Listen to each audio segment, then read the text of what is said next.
Hello and welcome to another episode of The Aftermath. My name is Ian, and it is a gruesome twosome today. Can you fly, Bobby? It's just us two today, and we watched a bunch of fighter jets just ripping and roaring at, Yes, at as Mach they are speeds. wont to do. Yes. We watched Top Gun today, and I just wanted to get this out the gate.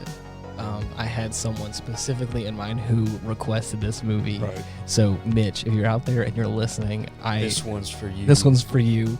I heard you out, and we're gonna go ahead and do.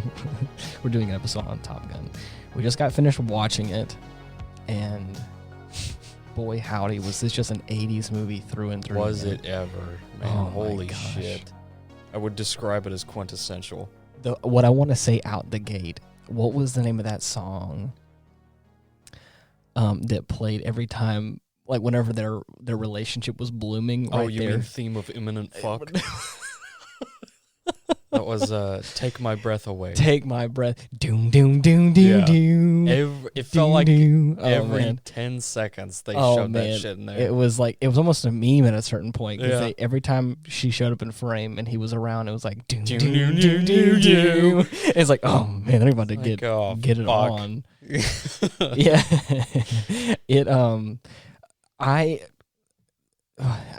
There's like so many little things about this movie that I realized as I was watching it. Mhm. It has just this because it was released in 1986. Yeah. And it just has that 80s movie vibe Mhm. about it, Oh, yeah. where it has like a certain look and there's like certain antiquated pieces of technology. It's just Right. it's really interesting and fun to watch. Mhm. But a big thing that I realized is I know that they're like for the first part of the movie and for probably some areas in the like military academy they're in, Yeah. Top Gun, Right. there's a lot of fans, like oscillating Yeah. fans, Right. just everywhere. Mhm. Like there's a point It's in time, it's hot, and you can tell because they're all sweaty and glistening at every moment. time you get a close up, they are caked Oh, they're just in sweat. glistening in sweat. But Right. then not only that, it like they just have a different varieties of oscillating fans everywhere. And I noticed it at first, but then as the movie was progressing, I was like, there's There are a lot of there's fucking just fans. there's just fans everywhere. What's happening? Wind is just blowing inside all the time. in There's the middle no of a heat wave? right, right. AC just ain't good enough. But man, obviously there are so many glamour shots of these very nice fighter jets. Oh, yes. And the sound design, obviously, of these just huge, multi-million-dollar pieces of machinery just flying by. It's impressive. Dude, And this is the jet equivalent of, like, machine pornography. Yeah, right, yes. It's the same deal that, like, fucking Hawk and Titanfall are for me. Right, yeah, right. Correct. Both premium examples Yes. that I could think of. I think I realize now there was a how would you say? It's not like a stereotype. Well, I guess it's a stereotype. Or there's a subgroup of people that are into jets and airplanes of some kind that are also into motorcycles. And I realized that I kind of fit into that group Oh, yeah? of like, I don't own a motorcycle, but I would love to. Right. And I also have been striving to try. I'm working towards the potential of getting my pilot's license, Nice. not to fly these very expensive jets, Right. but obviously just to fly. Just to fly. And I think, there are a couple of shots in this movie where, you got aviators, Mhm. Leather white shirt with jacket. the leather jacket and all his Patches. Exactly. Mhm. And he's on his motorcycle and there's just these he's on a runway and there's just a jet taking off. And Oh, it's yeah. like this whole that is an aesthetic that Right. people go for. And I realize I think I'm a little percentage of that. Where Oh, I'm you'll like, get there. right. I'm like, that is Still such within, like, the metamorphal stage. right. The more I watched it, the more I was like, I think I see there was probably a subgroup, a culture of people like that. But I Right. think this movie really facilitated like it's cool to be this guy. Oh, definitely. And really fostered that kind of relationship. Yeah. I have a little fun fact here that I just looked at. I'm on Google, and it's Top Gun action drama, obviously. Right. Hour and 50 minutes, normal. I want you to guess now that we've watched it. And we've seen all the stuff that happens in the movie. Right. I want you to guess what the rating is on this movie. Oh God. We're talking like out of stars or? Oh no. Rating as in like, is it an R-rated movie? Is it a PG-13 movie? Is it a PG movie? That kind of thing, where it's like, what is the scale? Say for it being an 86? So bear in mind, I'll say like PG-13. You would think. That's what I thought. That's what I was going to say. It is a PG movie. Are you fucking serious? Yeah, it is just PG. PG. Again, we're in the 80s, so at this point, with the full-on softcore like sex scene and everything. But again, because again, we didn't see any, I think, actual naked women. Nothing full on. But my God, I think in the 80s, a PG-13 movie, you at least would see one titty. I'm pretty sure. Shit. I'm pretty sure. What the fuck happened? Right. I don't even know what was classified as R, except for like probably blood and gore in the 80s. But like, I'm pretty sure from what I remember, any kind of PG-13 movie in the 80s was like ridiculous. They didn't give a fuck. Yeah, you get one F word and probably a titty, and that's about it. What the shit? PG was everything that wasn't that. And that includes this movie, where there's like a whole on scene where they're like sucking face, dude. Not even. They're like their lips aren't even touching, but their tongues are playing around, and you're like, what is going on here? Fuck. He just full on like wasn't even making contact. Was like. She like just a little, licked him on the underside of his chin. What is the sound that Yoshi makes? Oh God!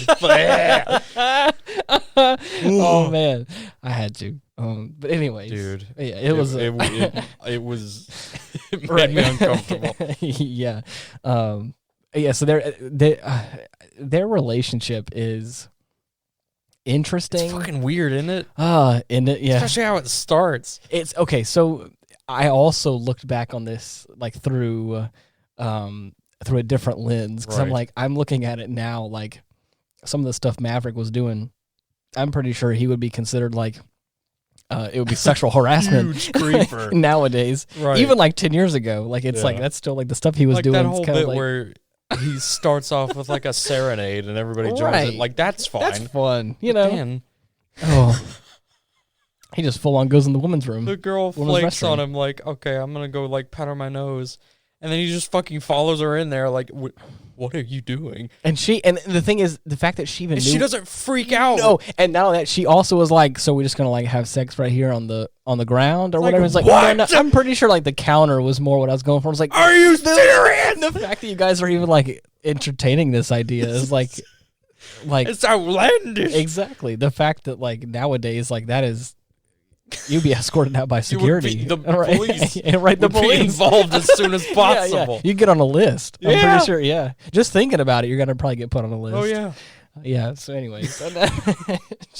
It's crazy. Insanity. Right. And it's a lot of fun. But again, they're having their moment. She ends up falling for him in some capacity. Somehow. Because he's the bad guy. Right. He's the bad He's boy. the Maverick renegade. Mm-hmm. He can do whatever he wants. Devil may care ways. It's a surefire way to a woman's heart. Right. At least in the 80s it was. Just stop giving a fuck. Nah. Reckless. It's like, oh, you fell for me? That's cool, I guess. Yeah, it's whatever. Whatever, loser. Let me put my leather jacket on in this. Go fly my fucking jet now. 87-degree weather. Speaking of, okay. I think it's also I wasn't opposed to this because again there are so many movies where the opposite is true, and it is like a beach volleyball scene. Oh yeah, I don't mind it because again there's a bit infamous. Because well hold on I want to hear the I want to know why in a second, but there are so many scenes, at least in 80s movies and other movies from even now. We watched Transformers recently, and there is a characteristic scene that is probably famous and infamous of Megan Fox being sweaty over the hood of a car. Right. And it's like, oh, this is like token sexy girl scene where it's like, oh yeah, you gotta see the glistening chest and the her working on a car and speaking the lingo. It's like, oh yeah, it probably does it for somebody. Right, I'm sure. Well, and then so that's why I was watching this from a perspective of there's probably girls out there that are like, yeah, this is what I'm talking about. Right. Watching 4 dudes shirtless playing volleyball in the sand. I'm like, but watching it as a guy, you and me you're just into that sort of thing. It's just. Yeah, you and me are just sitting there, just kind of like this. I sure do like volleyball, but like the thing is the scene went on for like a pretty long amount of time, and I didn't know if it was because I was just awkward about it, like I just wasn't comfortable, or if it was actually just going on for a little too long. Like, man, this is because it just kind of came out of nowhere. Yeah, I mean, and again, the thing is like it came out of nowhere, but it was an interesting montage of like them in their normal day life. Yeah, but they weren't really like. Being super competitive towards each other, like you would think, like that kind of rivalry would have. It was more so like they were just having fun. They were just having fun, but like nothing. They didn't get like heated or a fight didn't break out, right? Or like I'm better than you in many things, it's like, right? Fucking, I bet you kick your ass in volleyball. Yeah, nothing like that. But I do think it did a great job setting up for the next scene, which was him gonna go have his little rendezvous with his lady, which he ends up late for. Yeah. Oh, and okay. So I told him tear himself away. Oh, dude, it was a heated game. As I was saying before, glistening in sweat, all of them, all 4 of those boys. He goes and runs over and puts his shirt on, and then puts a leather jacket on. And I'm like, it has to be. What are you doing? I was like, even if we give him the benefit of the doubt, and it's like a springtime, you know. Like he's got the seaside breeze going for him. Exactly. I was just about to say that. Seaside breeze, maybe. I still would not probably put my leather jacket on. I would just put the shirt on at the very least and just ride my bike But over he there. has to keep the aesthetic going, Of course. So he then puts that on with his aviators and then just peels out to go to her house. And then, again, I was not born in the 80s. I was born in the mid-90s, so I don't know how this goes. But he walks up in there and was like, I'm going to go take a shower. And I was like, are you just going to go take a shower in this woman's, You've never been to this place before. Right. She invited you over for dinner, and you asked to use the shower. Right. I understand. The thing is, I understand what he was probably doing. A little, like, subversive, like, I'm going to go get naked in your house. Like, you can come join me kind of thing. Oh, God. But just the idea. And that's what I was saying. I was like, this man is insane. Yes, you're heavy-handed. And you know what? Hey, like, maybe it worked. If it works, it's a fucking miracle. The thing is, good on you. I don't ever want to put anything past certain guys that are like, have that level of charisma, because I'm like, hey, you do you, man. Right. But anyways, so try whatever the fuck you want, man. Right. So needless to say, she ends up like kind of matching his level of like, no, we're gonna eat food first. And he's like, well, all right. It's like, okay, fine, but I mean, I fucking stink. Right. Okay. And there's a whole lot of, and again, appetite. Like I said, every second it's like down, down, yes. down. Oh my God. And the song was taking my fucking life away. The song probably played like a full 2 or 3 times before we actually heard lyrics. And I was like, this is the longest intro to take my breath away that I've ever heard. Worst. I've been waiting for the lyrics to kick in every time it started to play, because I actually unironically like that song. Oh, yeah. And it took them so fucking long. But to go back a little bit, what were you saying? Why is that scene so infamous? The volleyball scene. Is it just because it's guys playing volleyball and it's random? Okay. Just because of how, like, I mean, the movie has this weird reputation of like latent homoeroticism because of those scenes. Yeah. And I have never not heard about Top Gun without mention of that scene. Really? Yes. There is a couple of scenes between Val Kilmer. Is that who plays Ice or Iceman? Yes. Okay. There's a couple of scenes between those two guys. The rivalry. Yeah. They have that kind of like get in your face bro dude moment a couple times, but there's a couple of times there's moments where it feels like they're kind of antagonizing each other. Right. But there's a couple times where it's almost like playful. It's playful. I was just gonna say playful, and it's almost like, are you gonna kiss me or what? Is what it feels like for real. What the? And it's like it's ridiculous. I don't understand what's going on, and I'm like, I thought it was just the '80s. That's what I chalked it up to. I was like, this is just a different time where like because again, there's another weird scene that I thought was Goose has his wife there with their son, and they're at a restaurant, and Maverick and what was her name? Charlie, is that right? I believe. No. Charlie was the instructor that Maverick falls in love with. That's what I meant. She was there too. Oh, yeah. I don't know what Goose's wife's name was, but that's what I meant. They have the whole band there together. Right. Goose and his significant other, and Maverick and his, technically. Right. They're at this table. And Maverick is sitting next to Goose's wife, and like has her arm around her, and like is like getting like all up in her business almost. And they're kind of like joking around. It's not like purposefully, like he's actually like hey, how you doing? Yeah. And again, like the thing is, I'm putting myself in the situation where it's like Ben, right? My best friend for a long time. I lived with his girlfriend and know her really well. Would I go like up to her in a booth, put my arm around her, and like? But the thing is, it's like there was even a moment where like he was like talking with her, and like he like kind of like brings her in, and it's like oh yeah, and it felt a little too handsy, I guess, for like. And I don't know, maybe it's just It's more so the fact that I think they're close enough that they've reached that level of comfort with each other. Yeah, as like and friends. and by no means am I saying it was wrong or that he did anything that I thought was like, oh, that's not appropriate. To you, it seemed kind of weird. Exactly, and it felt a little bit more. There was like a little something more playful there that was like I'm not understanding what's going on. It's like this whole movie is sexually charged in a lot of ways, and I'm not picking up on all of it. Right, and that's one of those scenes as well where it's like. Are they gonna kiss? I don't know what's going on. It's like there's just so much stuff. Some mixed fucking signals. Yeah. I don't know what I'm rooting for here. He has his girlfriend across the table, but he's with his friend's wife sitting here like, oh, I'm just gonna nuzzle up on you. It's like what is happening? Yeah. Is this okay? I feel uncomfortable. If that was my wife, I'd be a little uncomfortable right now. Right. But he's over here jamming out with. We know where your boundaries lie now. Right. Exactly. So anyways. Nobody touch Ian's wife. Well, I'm not saying that. I'm just like anyways, it's a little strange. Is what I thought. Just messing with you. I know. I understand. But I thought that all of the shots of the jets, the chaoticness. This has some of the best footage that you could find of any form of like aerial combat. What do you want to know? Why? Sorry, mock aerial combat. Do you want to know why? Because it was real. Because it was real. But also the U.S. government helped finance the film. Oh yeah, and so they actually, according to how an fucking article, nuts is that? The Pentagon worked hand in hand with the filmmakers of Top Gun, and reportedly, like charged them some money and stuff to like,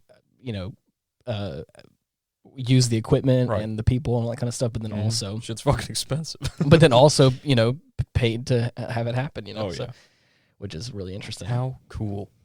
And also, the Navy used this film as a recruiting tool as well. Wow. Yeah, so they used this as like a big, come join the Navy. You can fly a jet. You could be like a Maverick. Play volleyball. Yeah. So that's, come play volleyball in the sun with the boys. Yeah. As if the Navy doesn't already get enough shit. Right. I'm looking up this website of like looking up some fun facts of the movie, and I thought this is funny.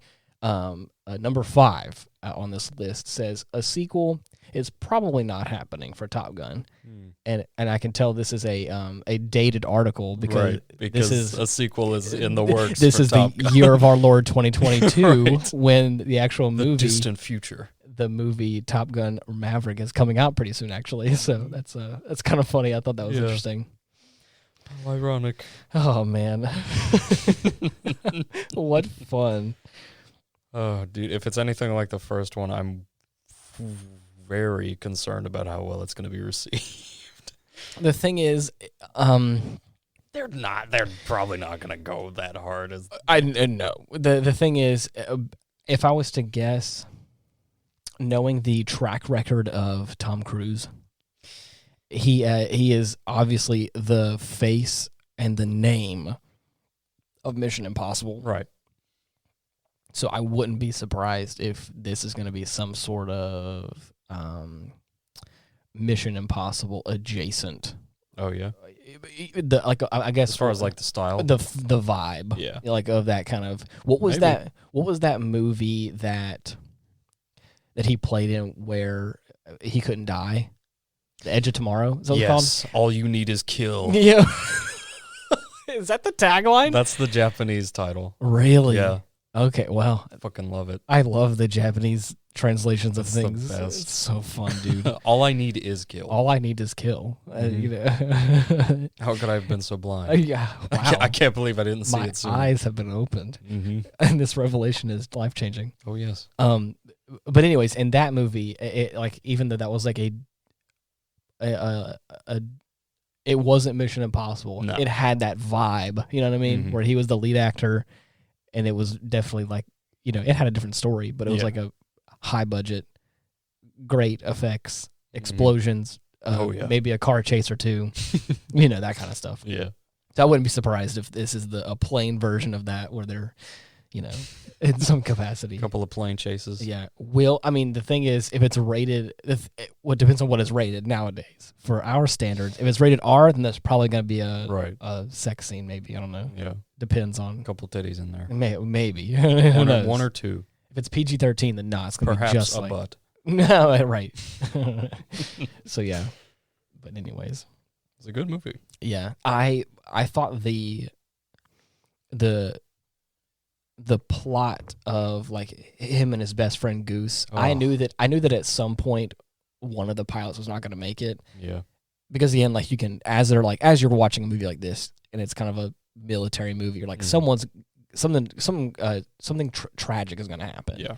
But I didn't know what, and that moment, whenever that shit hurt. Oh man, I wasn't expecting that, and it kind of came out of left field. And I think that all the actors did a really great job of conveying that kind of sadness. And very good indeed. It was very hard. But yeah, that's crazy, dude. Describe this movie in 3 words or 3 small phrases. Oh boy. I had one. Renegade bullet time. I don't know what that means.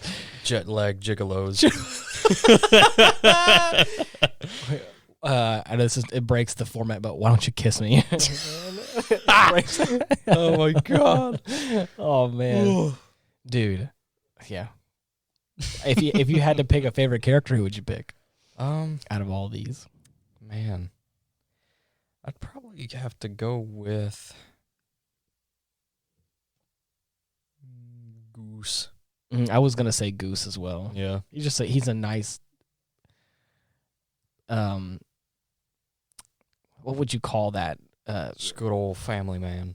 I keep wanting to say Samwise. He's just a good Samwise character of like, what would you like a companion character, right? Like not really, like a co-star. It just feels like much more than that. Where it's not just like another guy. Yeah. It's like your right-hand man. Wingman. Your wingman. Imagine that. Your co-pilot in this How apt. How apt. This movie's soundtrack had so many 80s bops. Dude. It was hilarious. So good. It added to that level of like, not only does it have the look and the feel, but the sound of it as well. Yeah. And it was because of the soundtracks. I fucking love it. Dude. It had a really great, besides the actual songs, like just the original soundtrack, like the synth for it was amazing. You're right. I like it a lot. Besides the probably overuse of Take My Breath Away, but that's neither here nor there. See, Danger Zone doesn't get on my nerves nearly as much. Well, because I think Kenny there was Loggins is a damn genius. Because I think they used that song sparingly. They used it at the beginning and like maybe like a couple times, and like the next time you hear it, it's like a pretty good chunk of the way through the movie before you hear it another couple times. But that sequence where Take My Breath Away, it stopped and started for what felt like 4 or 5 times. But I know I'm probably inaccurate with that. You might not be though. I may be correct in that. Right. I looked up the song that was playing at the end credits. Oh, what was it called? Was it Mighty Wings? Yes, it was Mighty Wings. Yes. Dude, what a jam. Oh, Like yeah. I can't remember how the synth went, but it felt big and powerful.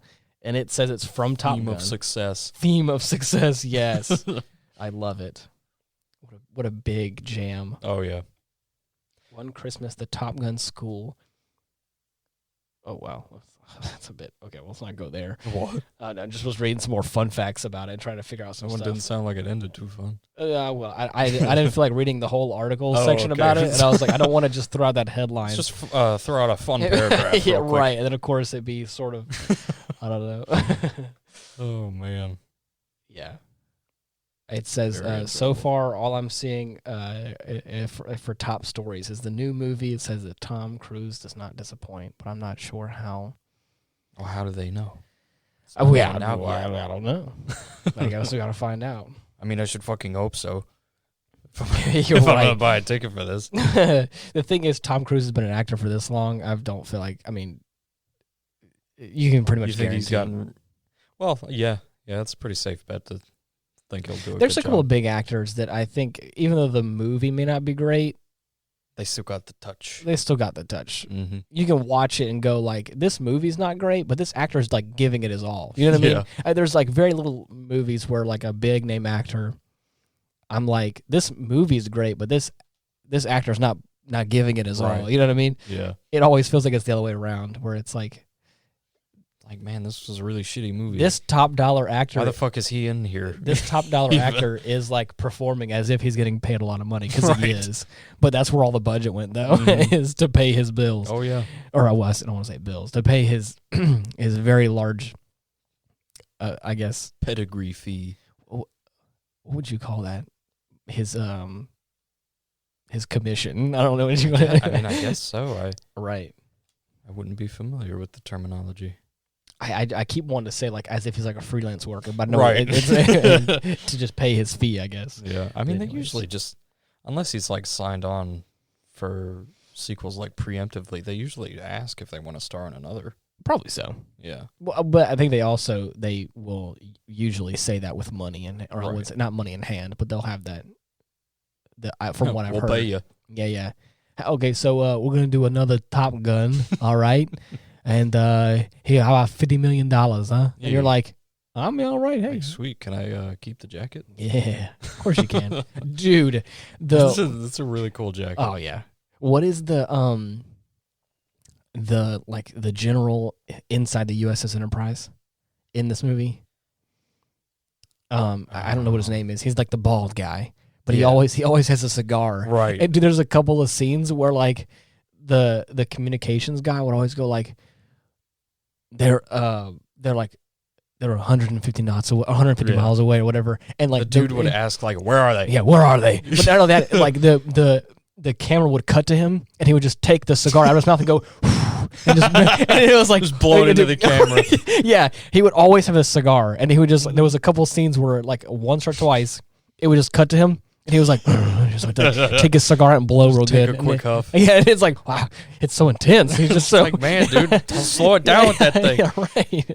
And he would always have like at least like a half an inch to an inch worth of ash on the end of it. He wasn't knocking it off at all. Wow. It's interesting. Didn't need an ashtray. Nah, dude.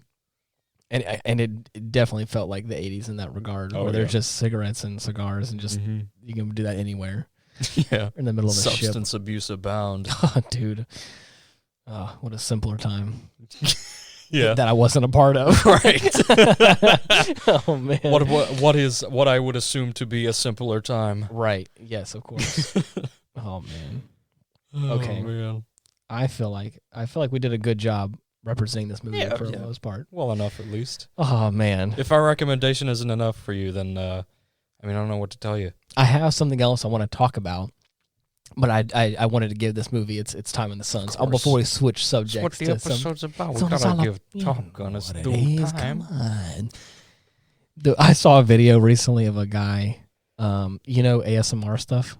Yes. All the sounds and stuff like that. Right. I mean, I know what it is, but I've never looked into it. There's a guy and he does like an Italian accent, and his name is Italian ASMR. Oh no, because again, it's a joke. I think it's a joke, but it's Right, also funny. I stumbled across it somehow because a friend of mine sent it to me, and he talks really low like Pizza this. pasta. No, and he's like, dude, I was about to whip you up some cannoli. dude, it's so funny because like I think he's making a paper airplane. You ain't live if you never tried my mother's pasta. But he's like, yeah, this is the best paper airplane you've Is ever this seen in your insensitive life. at all? Like, are we I being... mean, I don't think so. I wouldn't think so. No, I don't. I mean, the funny thing is, like, I don't. It's hilarious. But anyway, ever since that I've been joking around because he does these hand. All you see is his hands as he's making this. Wait, really? Yeah, well, because it's like it's just a camera like pointing down, and he's like, "This is the family recipe." It might as well just say it. POV. You're Italian. It's so. What the fuck? Anyways, regardless, That's amazing. We're getting derailed, but there's a couple of times where the accent of that general guy comes out, and he's like, you yeah, maverick. there was a bit of it in there, wasn't He it? just talks a little funny like that, you know. You hear what I'm saying? It's like that. So, anyways, I liked this really movie. Funny. This movie was fun. Oh yeah, an enjoyable film. A very fast-paced, very chaotic film that I thought did a great job and ended in a way that I was hoping for. Yeah. And like because it ends like it begins, and I like that kind of that vibe where it's like you start off one way, and then end up the same way but different. It's not just that. Yes, it is that, but Right. it's the hero's journey of like going through bettering yourself and doing other stuff to then come back to a similar, if not same, predicament, and then conquering it in a different way. Right. And the fact that he lost a friend along the way is like this kind of nudge forward to like builds him up a good bit. Exactly, become better at what you are. Which I thought was really awesome. Oh, yeah. And I also liked the callback of how Maverick and his lady, Charlie, is that right? Charlie, they have that kind of dialogue at the end, which is a reference to when they first met each other. Yeah. And that was really cool. There's like little stuff like that I thought was really awesome and a nice touch. Yeah. But it's like a well-wrapped gift. Exactly. Now, for the thing that I wanted to talk about, this is the part of the show for any of you that are new out here. Losers, get out. No. Wait a second. Please don't say that. Is that after we get done talking about the movie, sometimes we have a lot to say and we touch on different topics, stuff that's happened recently. Right. Sometimes we have enough to talk about the movie that we use up our whole time to talk about the movie. Sometimes we don't always have a whole lot to say about it. This is just a great movie, and I didn't really think there's a lot wrong with it. There's a little weird stuff, little 80s quirks. Right. But other than that, I thought it was a great movie, which is hard to like critically talk about a movie that you think is just It's getting wonderful. up there in age that it could almost be considered a period piece. You're right. That's going to be fucking dude. jarring. Holy shit. I wasn't fully ready for you to say that. Isn't it awful? But you know what? You're not wrong, though. Oh, yeah. Because I forget that we are now, it has been 20 years since 2022. Yeah. And I can't fully wrap my head around that because I don't feel that old yet. 20 years since 2022? I'm sorry, since 2002. That's what I meant. Yeah, it is there you 2022. It has been 20 years since 2002. We're in 2044. I'm getting all my twos confused. It's the second month of the year. It's fine. There's twos everywhere. I know. But what I'm saying is that like 1992 was 20 years from then. Right. So it's like we are now 40 years from the beginning of the 90s. And it's like, wait, 40 years? Are you kidding me? It's like, oh, Jesus, man. Or I guess it's the 80s. I'm sorry. It would be that. I can't get my numbers correct. It's okay. Doesn't matter. The passage of time is convoluted. We are talking about between 30 to 40 years between this movie and stuff in my childhood came out. And I'm not ready for that yet. Yeah. So sorry if I made all you guys have a whole quarter life crisis. But anyways, they just know you can't tell time now. I just can't do quick math while I'm thinking about my impending doom, I think is what it is. I'm kidding. That's okay. It's all in jest, I Everybody promise. comes to terms with their mortality at some point. Yeah, right. Mine just happens to be on a public forum for everyone to hear about it. Everybody gets to see. I'm joking, I promise. But anyways, like I was saying before, we have something that I have something I want to talk about that you will then quickly jump on board with once this wagon gets rolling. Uh-huh. And I thought it was so hilarious, and I had to say it on the air. Uh-huh. And there is a game that Dylan has been playing, and he has showed me videos in the past about it. And I always thought it was really cool, and he was able to like get copies of it, and then now there's one that's like a legitimate copy that has come out because it's called Super Robot Wars, and it was only wait, hold on, yeah. Exactly. So hold on.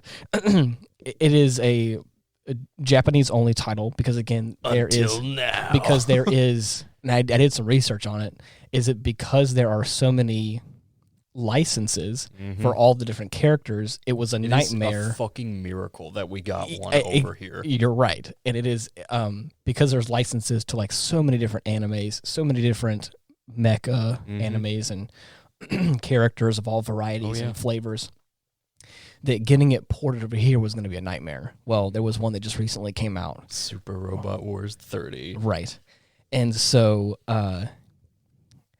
he was playing it, and again, like I said, I've watched him play the other ones, and I've watched him play this one, and it's a very interesting game, and it's a lot of fun to watch. It is a turn-based strategy game that takes place on an asymmetrical landscape where you select your units to deploy and then complete a certain amount of objectives or specific objectives within a time limit, and so on and so forth. Right, but it definitely takes some warming up to, especially if you're not a fan of the super deformed style that they they kind of show adapt. most of the mechs. Right, yeah. And man, I fucking hated that shit. Yeah. But I'll be honest, it grew on me. Yeah, it has its it has its place. Yeah. Would I want an entire show out of it? Probably not. No. But in this aspect of it, do I think it's kind of fun? Because it's like a small, it's almost as if it's like just like chess pieces. Right. Yeah, that's what it feels like. As if you were to take this giant robot and trying to make him into some sort of small figurine is like already a challenge enough. Oh yeah. But anyways, the big draw of the game, I think at least, is that every character has in the shows, they always have their big specials, their big supers, their fancy flashy, all their bells and whistles they do. Well, the game adapts that in some way, and you get to see an animated playthrough of like a cinematic of it happening. It's beautiful, and it is fun, and it's engaging in some way because it's kind of the magic of the game. It gets you hyped. It's almost as if you're playing like a board game, but as if like you're watching like an animated combat sequence of it all happening. It's really cool, and I think it's fun. I'm setting up the stage for that because there's this one character that he had, and I thought the name was hilarious because it just took me out of left field, and I was not expecting it.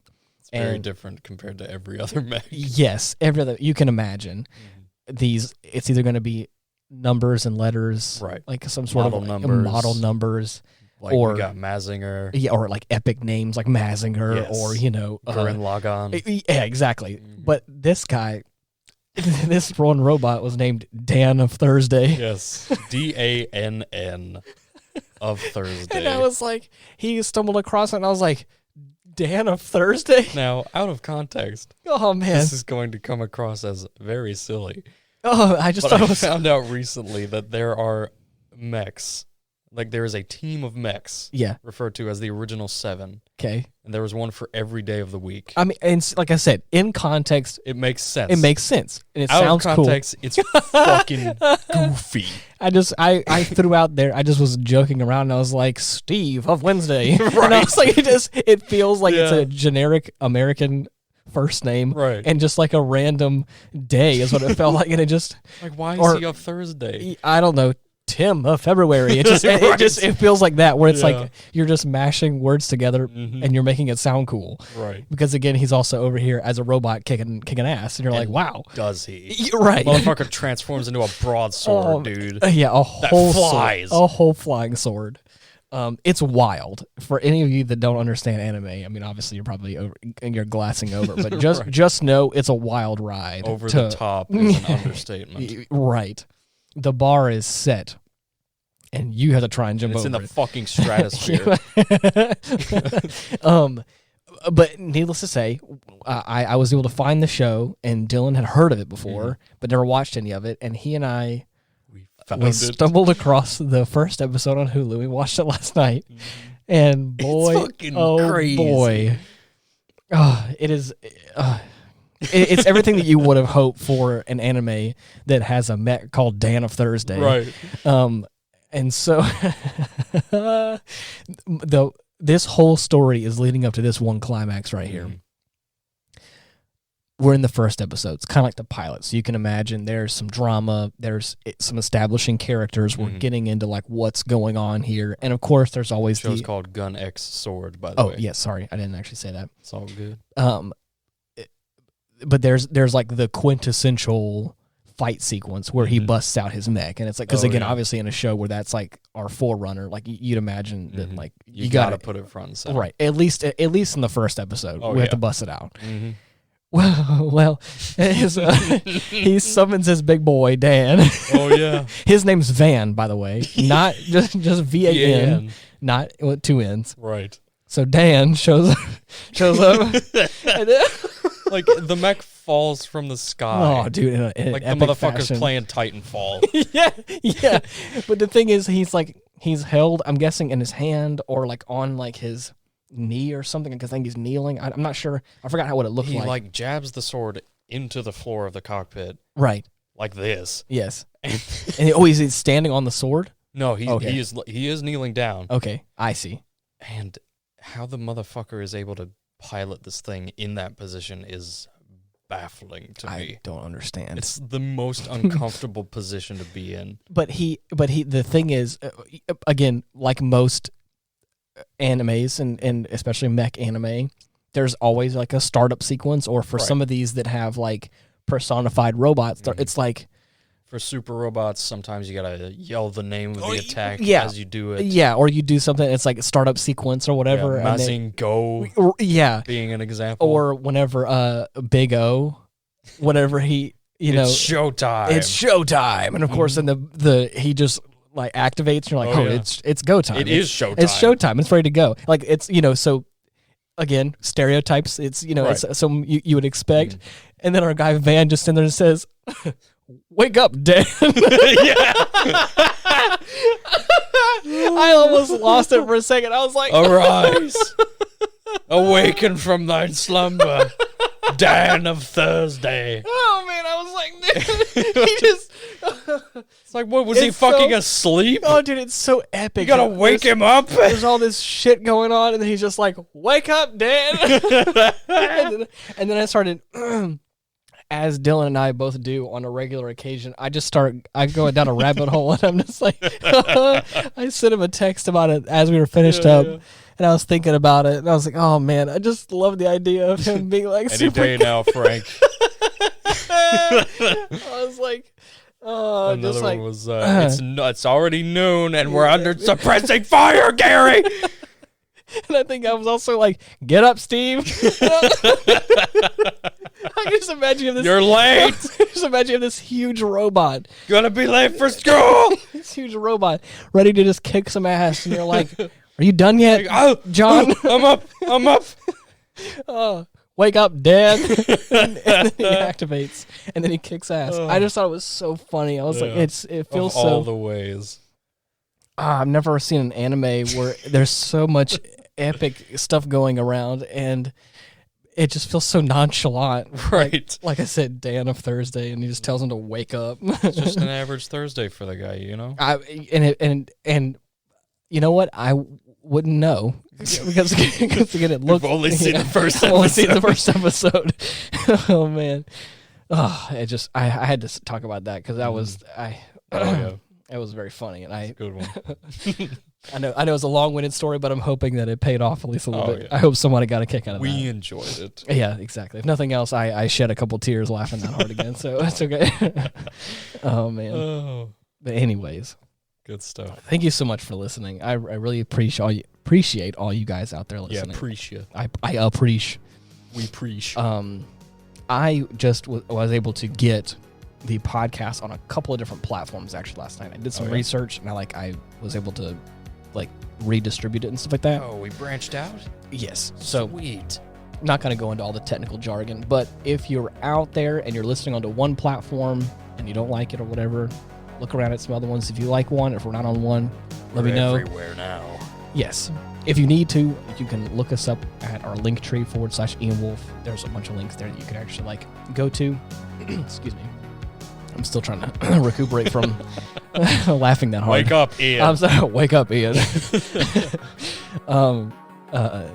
But anyways, you can be able to find our links there. You can just type in The Aftermath on all your favorite podcasting platforms, and you should be able to find us now. Yeah. But until next time, thank you so much for listening. Bye-bye. Yeah.